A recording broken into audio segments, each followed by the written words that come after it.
Hi friends, welcome back to my channel.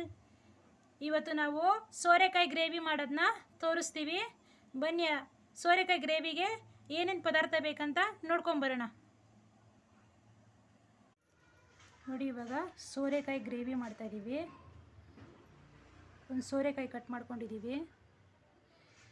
ಕೊಬ್ಬರಿ, ಕೊತ್ತಂಬರಿ, ಈರುಳ್ಳಿ ಒಂದು ಕಟ್ ಮಾಡ್ಕೊಂಡಿದ್ದೀವಿ.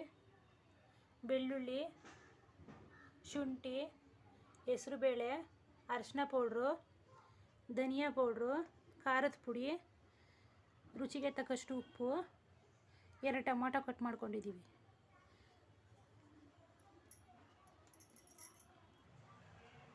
ನೋಡಿ, ಕೊಬ್ಬರಿ, ಬೆಳ್ಳುಳ್ಳಿ, ಶುಂಠಿ, ಕೊತ್ತಂಬರಿ ಎಲ್ಲ ಹಾಕಿ ಮಿಕ್ಸಿಯಲ್ಲಿ ಒಂದು ಸ್ವಲ್ಪ ರುಬ್ಕೊಂಬರಬೇಕು.